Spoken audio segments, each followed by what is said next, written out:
presentation, sometimes I say things up here that's not in the presentation. Right. So if you miss a class, or if you just want to review, but especially if you miss a class, it's very important that you might want to watch that video, because it may show up on a quiz. Something may show up on a quiz. Or maybe something that you would need to use if you're doing some medical missionary work. Now, the homework reading was pretty heavy, wasn't it? Yes.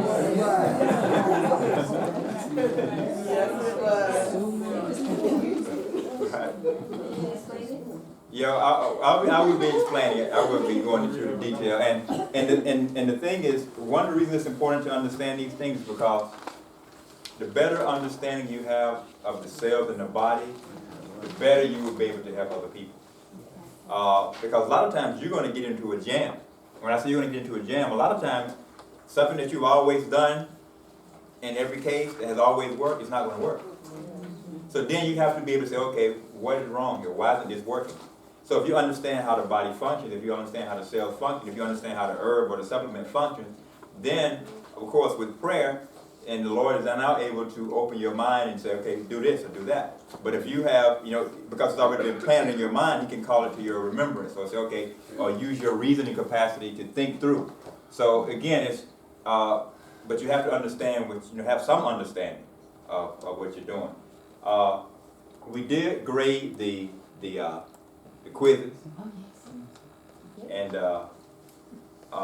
we had some most people did pretty good. And even those who guessed,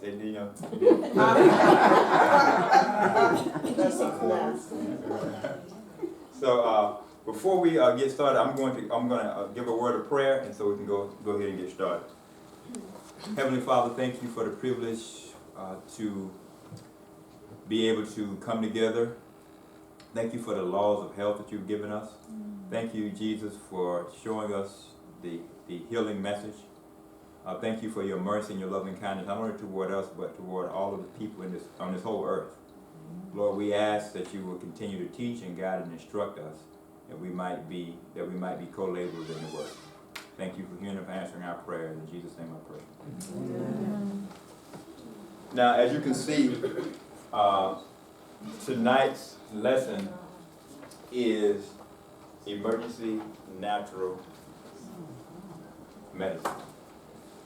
Emergency natural medicine. And it's very important that you understand, this is one of the most important classes. Next week we're going to try to do a little bit of hands-on in emergency natural medicine, but tonight is more so of the theory in emergency natural medicine. Now we're going to start off by looking at charcoal. Of all of the remedies, for instance, when you read through Ellen White, through the Spirit of Prophecy, of all of the remedies, she said if she had to choose one, if she was stuck on an island, for instance, and she had to choose just one remedy to use, this would be it. Activated charcoal. And it has, now of course, in this course, we're not going to be able to go through all of the uses of it. I mean, we could do a whole course just on how to use activated charcoal. But we're going to look at, in the context of emergency natural medicine, some of the things that can be done. So again, these are some ways that can be used. It can be used for fire ant bites, mosquito bites, chigger bites, poison ivy, as well as various other venomous bites. That's activated charcoal. Now, here was this fire ant, for instance, leave a sterile abscess under the sting from the venom, which actually kills a tiny area of the tissue. So, say if you have a fire ant bite or 2 or 3 where you're not just a lot of bites, what you can do is you can take a little Band-Aid, and you can take either a capsule of charcoal, or if you have some in the powder, just mix a little water with it and put it on that Band-Aid. And you can see, take an ordinary Band-Aid, wet it slightly, and rub it with either a charcoal tablet or a smaller part of charcoal that has been dampened until it's entirely black, and then apply it as a mini poultice. This can be done for mosquito bites and chigger bites as well. And it will pull the inflammation out of that bite, the itching and everything. Now, if you've been bitten by several, say, fire ants, which I think I told you about it before, it happened to my wife one time. She stepped into some fire ants at night when we came home from church. And, the next thing you know, she was doing the dance. And so I told her to go into the house. I was coming, and I just took some charcoal, had her put her leg over in the sink in the laundry room, and while the water was running over her legs, I just rubbed the charcoal on it. Of course, there was a sting, so immediately the stinging stopped. It felt like fire. So once the stinging stopped, simply it started to itch, really itch bad. So what I did then was I took some tea tree oil and sprayed where the ants had bit, and the itching stopped.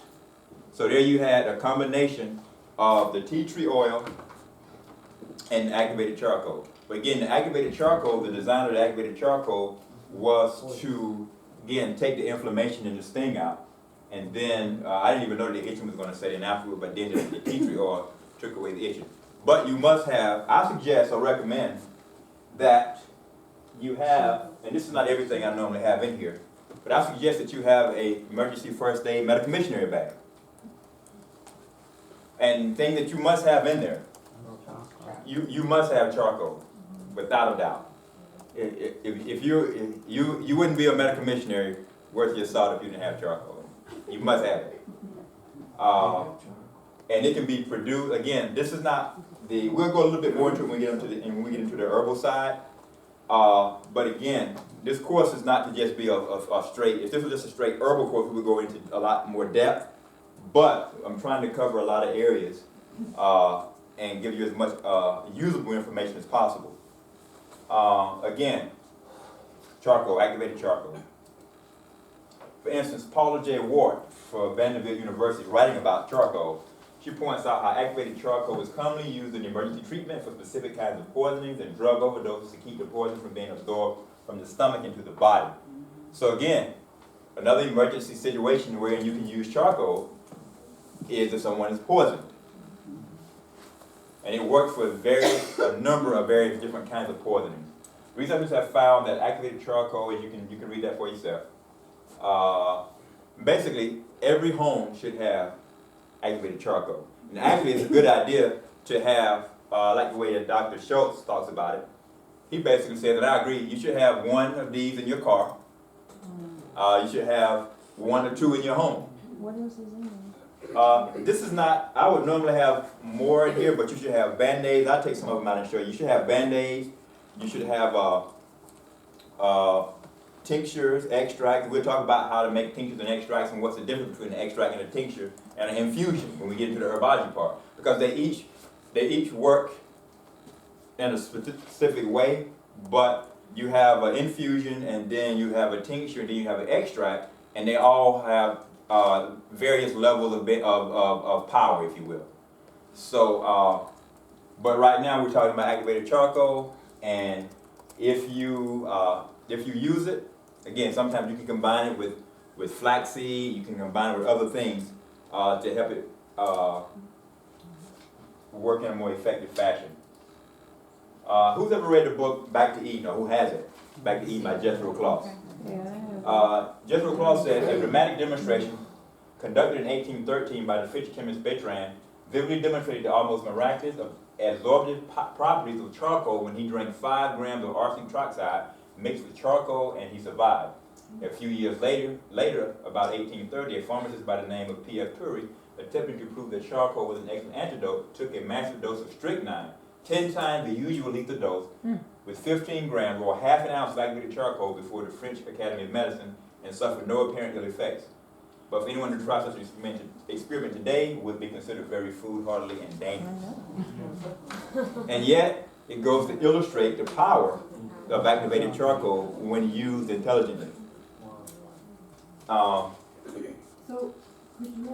how much would be a half an ounce? Like if we were mixing in a glass of water?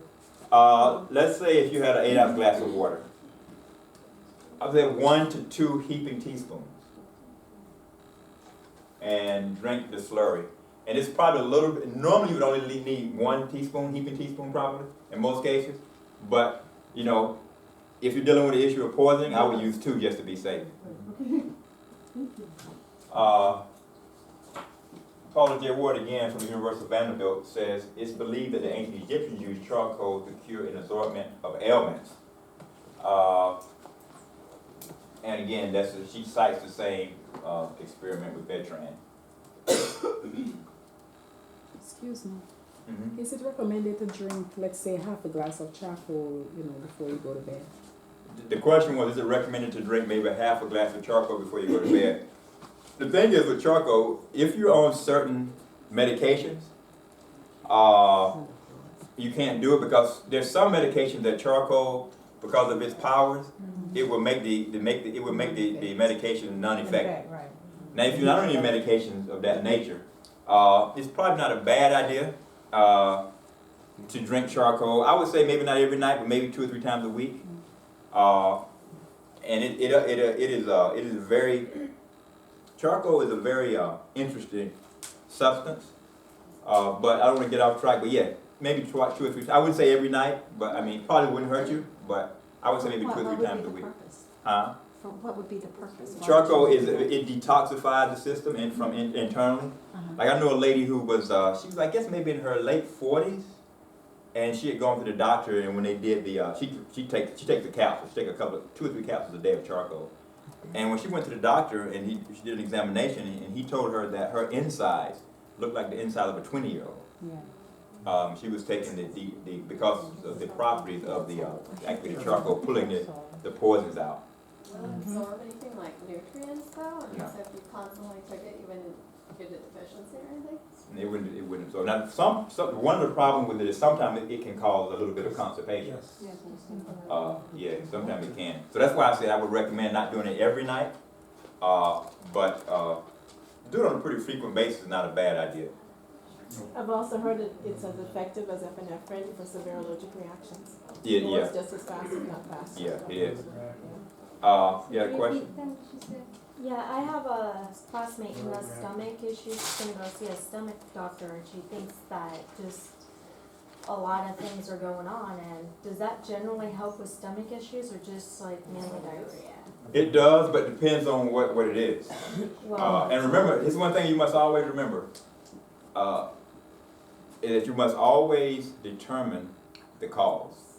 see, I don't know. If you can't determine the cause, even if the person's going to a doctor and have gotten a diagnosis, or whatever the case may be, once you know what the cause is, because if you don't know what the cause is, you're kind of like shooting in the dark. Right. Yeah. And so it's very important to, sometimes over time you know what's happening, because over time you just get experience and you know what the deal is. But even then, it's still a good idea to know what's wrong, because once you know what's wrong, like for instance, if a person has a headache, right?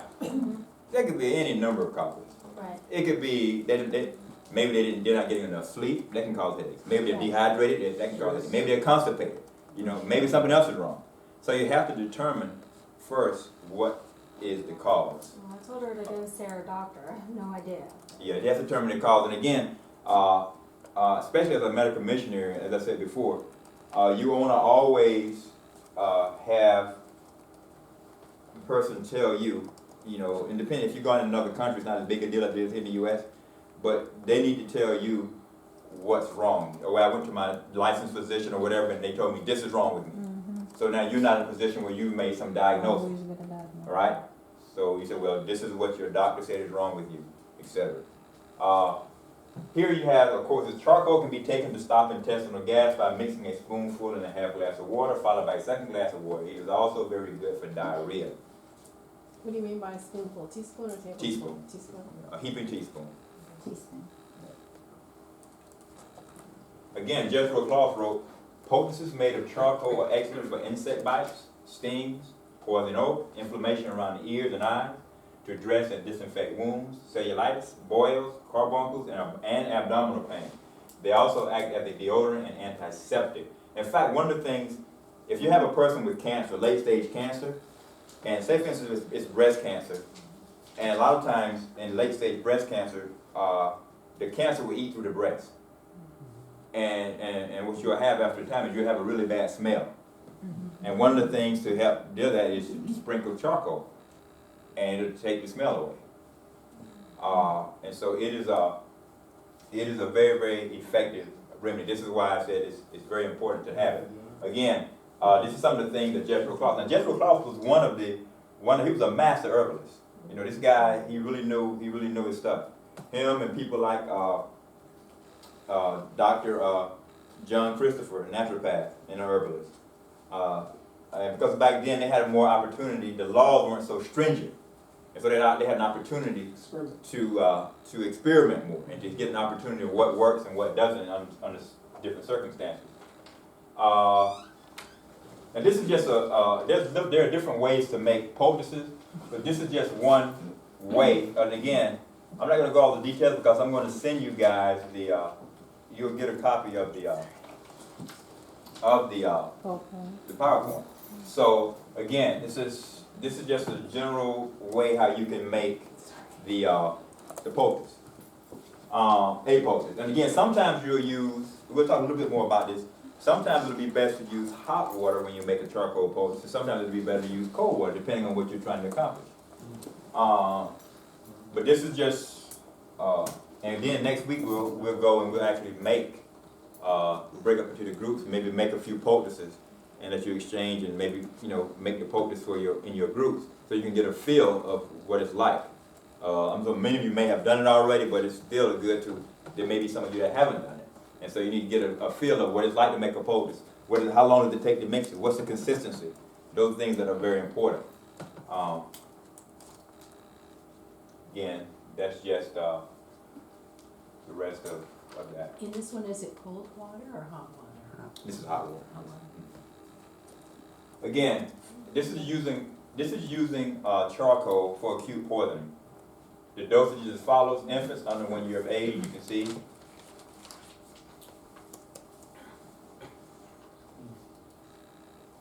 Now, another way, in an emergency situation that it can be used. You might not think that a toothache is an emergency situation unless you've had one. And if you've had a toothache, it can become an emergency situation relatively quick.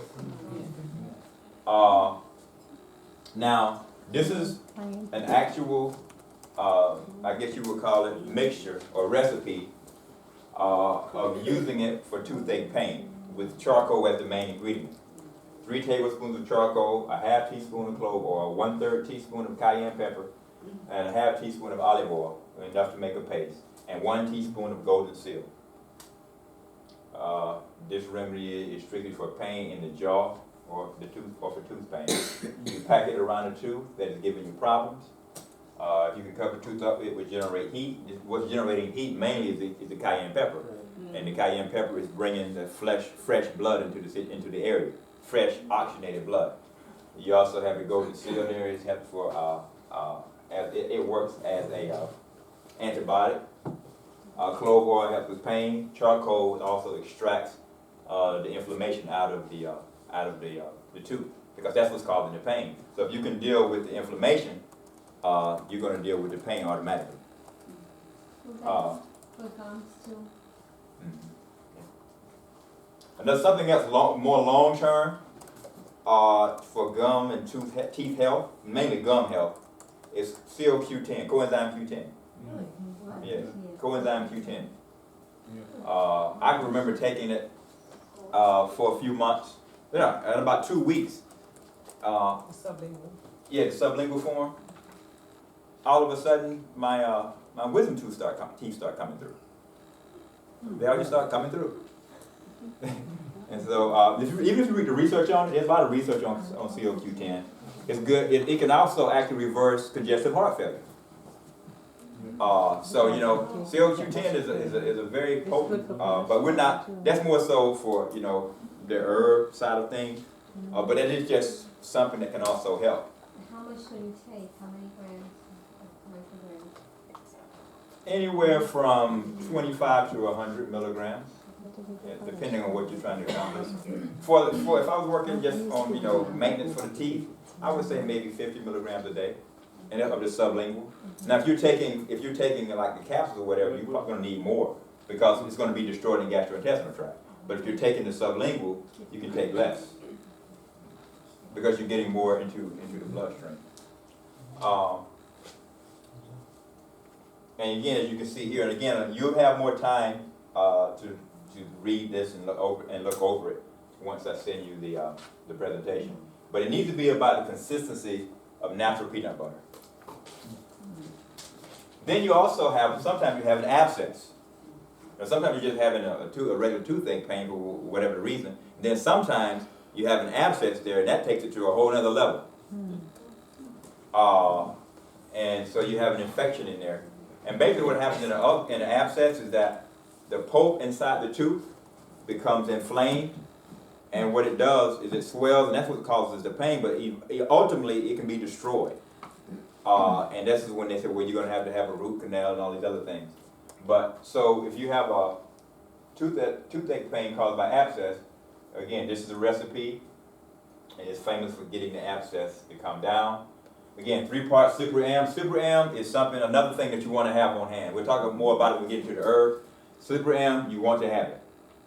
In this particular case, it works similar to the way that charcoal works. It works to draw toxins and inflammation out of the area.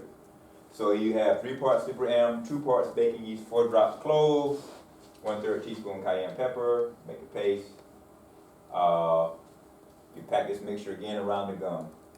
The Super M, like the charcoal, will draw out inflammation. Is the baking kind of using bread or like the nutritional? Yeah, baking like Regular yeah, bread. regular, yeah. But make sure it doesn't have aluminum in it. For the cayenne peppers at the high heat one? Yeah, we'll talk about that a little bit more too in a minute in here. When we start talking about cayenne pepper Oh, and wait. heart attack. Yeah, that's different. Baking powder. I'm sorry, yeah. Yeah, baking yeast. I'm sorry, you're right. I'm thinking of baking powder. This is the regular kind that you cook with, like it comes in like the little jars. Yeah. Yeah. Yeah, or in gloves. No. This is baking yeast, like what you use to make the bread, It's powder. come in that little pan. It could be practice, yeah. Right, Well, they do sell in jars too. okay. Yeah, jars and little bottles. Bread machine yeast in a jar.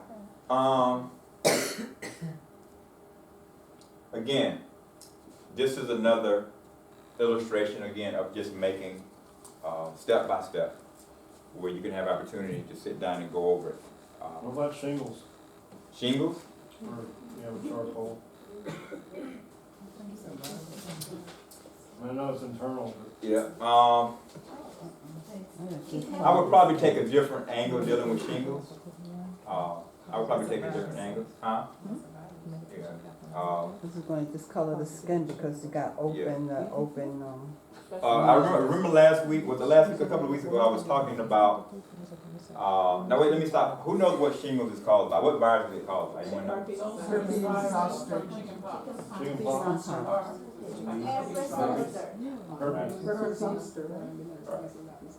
And so, remember me telling you about a young lady who was here, and she had her face, she came to church, and her face had all of these cold sores over it.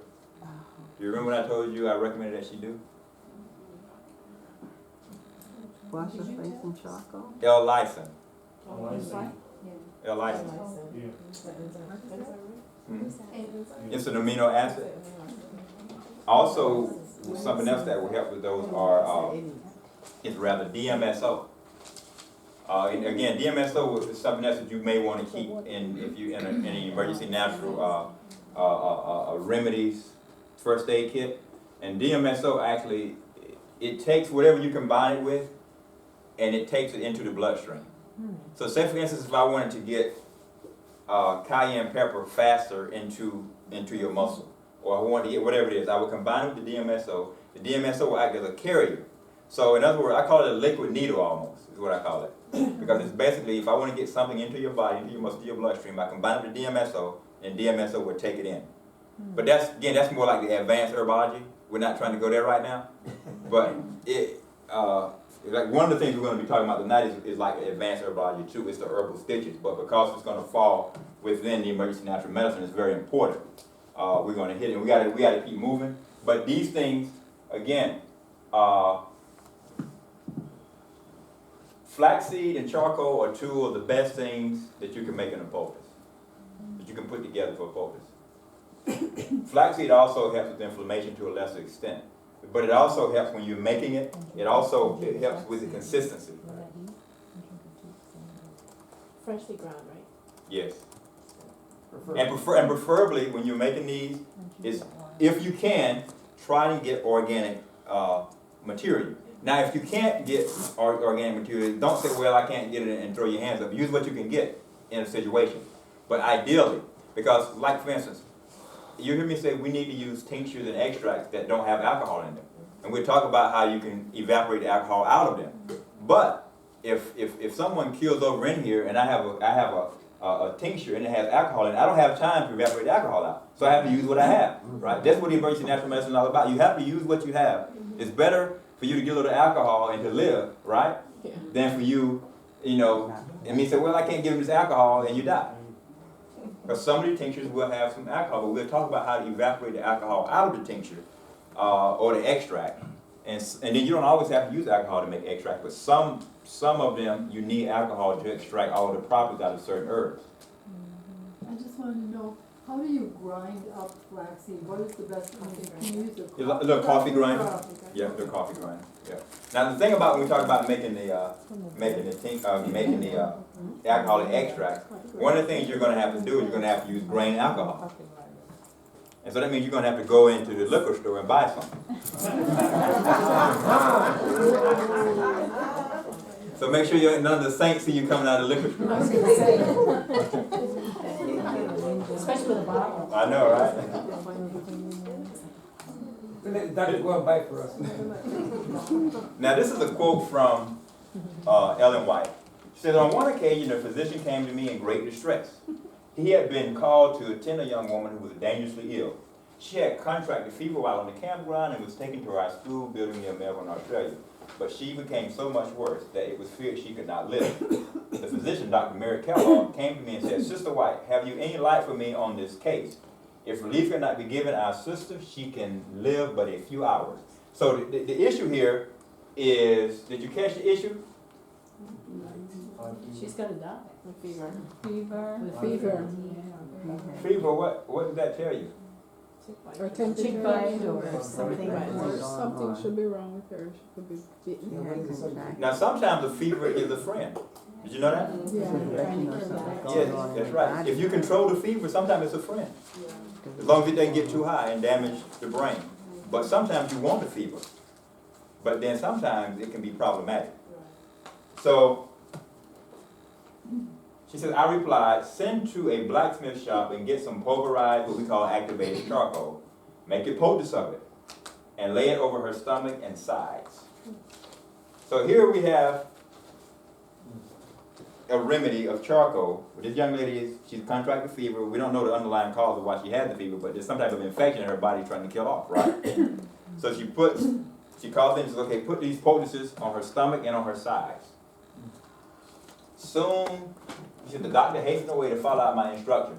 Apparently this doctor was a very humble man, because most, people with that much education, like, I'm not doing that, right? And this is another thing you have to remember, is that, as I said before, we're not smarter than God. It doesn't matter our education, it doesn't matter how long we've been living, we're not smarter than God. For instance, remember when God told the Israelites to walk around Jericho? That seemed almost ludicrous, right? I'm not walking around this city seven times on the last time, right? And most people say, I'm not doing that. That's foolish. So one of the things you'll find is that the most effective things in natural medicine will be the most simple things.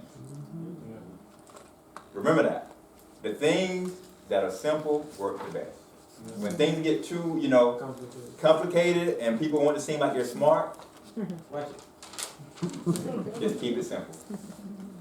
It seems to me that story shows how much faith the doctor had, that he was really following the word. After his professionalism ended, he came to the prophet of God. So. That's right. It's a good point.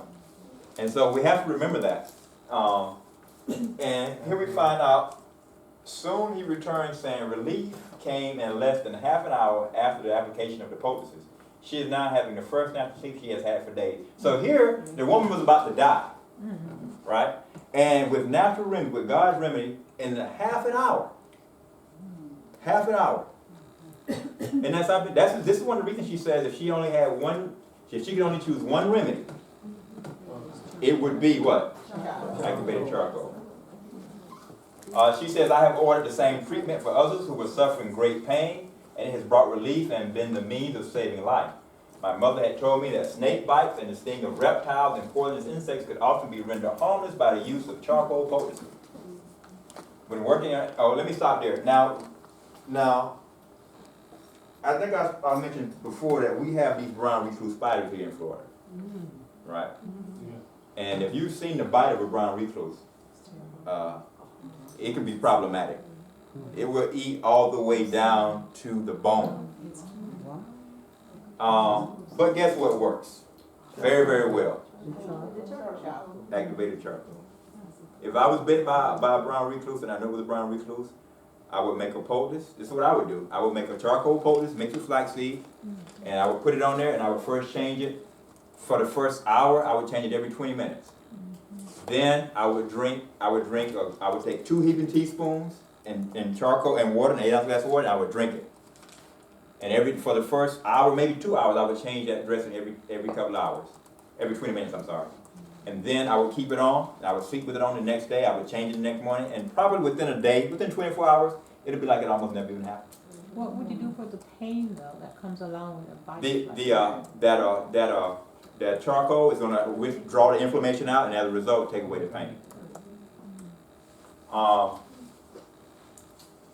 much water did you drink too? I would start off with an 8-ounce glass with two teaspoons of the charcoal, and I would drink that once I realized I was bitten. And I may even drink another one, but I would change that dressing probably for the first hour or two. I would change it every 20 minutes, and then I would leave it. I would sleep with it on, and usually within the first 24 hours, it shouldn't be a problem anymore.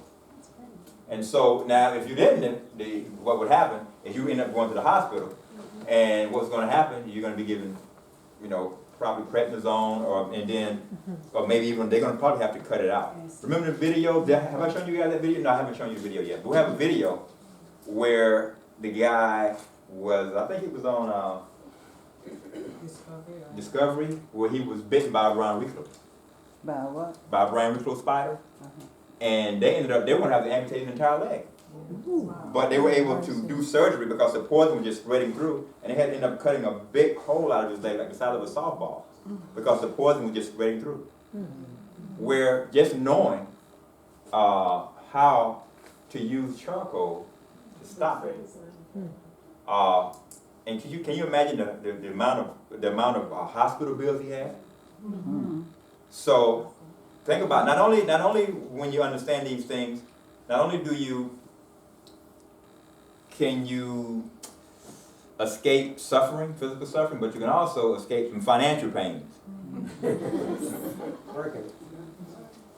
She was going to say when working on the land at Avondale, Australia, the workmen would often bruise their hand and limb, and this in many cases resulted in such severe inflammation that the worker would have to leave his work for some time. You notice what she says.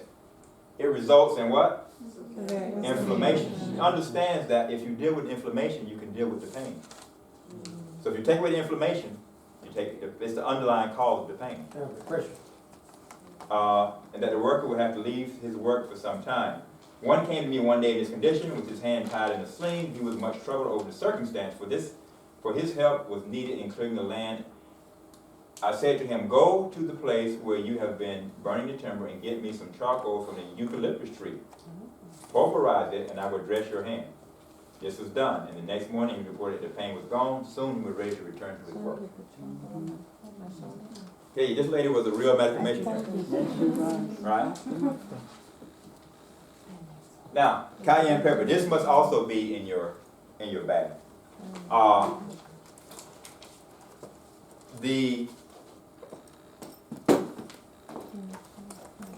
I like to carry 2 forms. It's good to carry the liquid extract and also to carry the powder.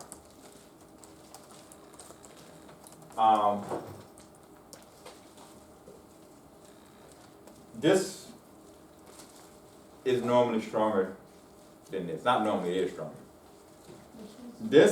The liquid extract here, is about probably 200,000 heat units. Wow.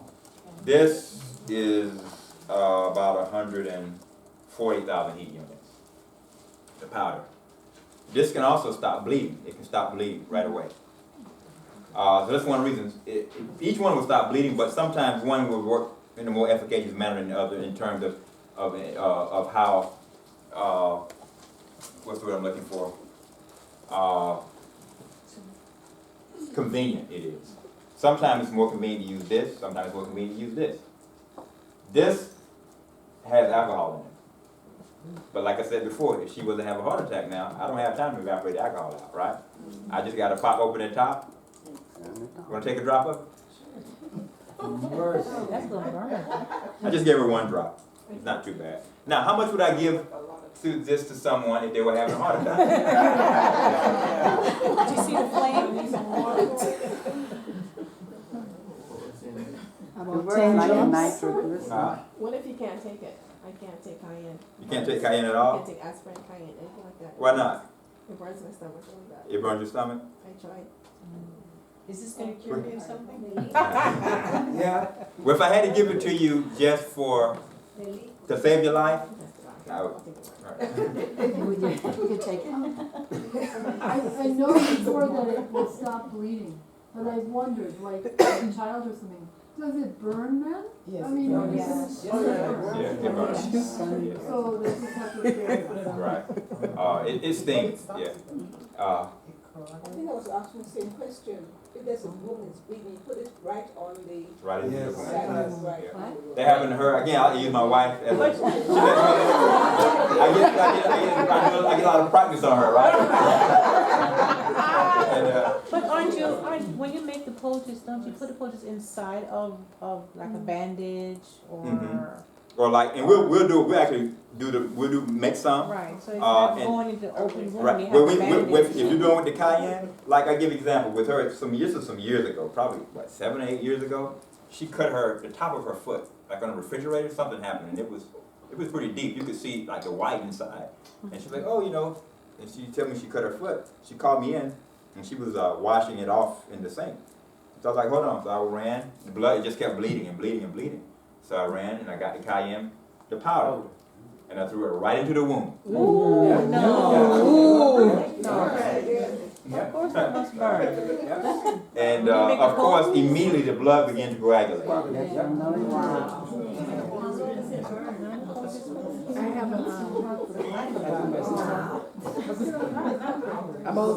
I was at work and I did not get to walk for about 2 days, confession. When I went home, I felt, because you guys are talking. I was at work and I did not get to walk for about 2 days, and that's a confession now. However, when I went home, I felt a little pain in the back of my calf. And I said, I ain't going to bed with this. And I had some hot water and some cayenne in it. And by the time I drank that, like in a tea form, 7 minutes, no more pain. So it's gone. Interesting. And then you gotta remember, one of the things the cayenne does is it increases the circulation. It also works for, although it'll stop a heart attack, it's also useful for angina or chest pain, which is. I have a question about cayenne pepper. Is this something you can just eat on a day-to-day basis? Yeah, you can like on your food. I do it. She does it. I mean, not to eat too much, but because sometimes we can put too much. But you can sprinkle it on. But it's not good to cook with it. When I say cook with it, you should add it to your food afterwards, because too much heat changes the molecular structure of it, and then it makes it carcinogenic. Huh? Molecular, too much heat would change the molecular structure of it and make it become carcinogenic or cancer causing. You shouldn't cook with it. How much of the tincture for We're going to get to it right now in a minute. We're going to get to it. Here we said about 1.5 million Americans are admitted to hospitals yearly for serious chest pain, which is often a warning sign of heart attack. Coronary artery disease is a major cause of heart attack. About 1 person per minute dies from a coronary event, and about 14 million Americans suffer from coronary artery disease. Cayenne pepper will stop a heart attack in its tracks. Numerous herbal practitioners, medical missionaries, naturopathic doctors, etc. relate their success in using cayenne to stop a heart attack. The very successful Dr. John Christopher wrote, "Prop up the patient and pour hot cayenne tea down, and the attack will stop immediately." We have been called in the middle of the night so many times. A teaspoon of cayenne should bring the patient out of the heart attack. Maymon Wilson, a lot of people might be familiar with Maymon Wilson, right? Yes. Cayenne is a special herb, he says. We had an experience with an elderly man several years ago. We were in a service just singing and praising the Lord, and he slumped over on the floor. He was having a heart attack. We were having a training school at the time, so all the students started scrambling for the cayenne pepper because that's what we had drilled into them. We gave him the cayenne pepper, and he revived in less than 60 seconds. So you're in a training school, right? So you know what happens if somebody has a heart attack. You know what to do, right? You're giving this to someone who's conscious though, Huh? right? Well, there's two ways. Now this is the point. If they are conscious, you can say you give them warm water and you can put the cayenne in the warm water, give it to them. If they're not conscious, that's when you need to have the liquid. So you can just put it in their mouth. They may be passed out, but it'll stop heart attack. Under the tongue or? Under the tongue or just in the mouth. Just want to get it in. However you can get it in. Because it's a life or death situation. One drop is plenty. You're actually going to give probably about 2 dropperfuls. Oh, mercy. Look at that. 2 dropperfuls. They gotta remember that person. You're going to say if someone is having a heart attack and has passed out, we simply take a half a teaspoon of cayenne pepper and put it under his tongue. It will revive him in less than 60 seconds. Or, so there's 2 ways of doing it. I would prefer and I recommend that you use the tincture. You can get more in faster. And I got a note here, in order to stop a heart attack with cayenne pepper, the pepper must be at least 90,000 heat units. 90,000 heat I units got a or question, what store do you go to? Because I tried to find 90,000 heat units, or 95, and the store didn't have it. Hoover's didn't have it? No, Well, it didn't have it. not when I went. Well, it didn't have it. I went to Sustain, they didn't have it either. So- What's going to happen is that some of these herbs and things we're going to be talking about, some of them you're not going to be able to find locally. I would be able to instruct you where you can get some of them from, like the herbs we'll be talking about for pain, Jamaican dogwood. You're not going to find it locally. You're just not. Who was your order for you though? Yeah, with it? Okay.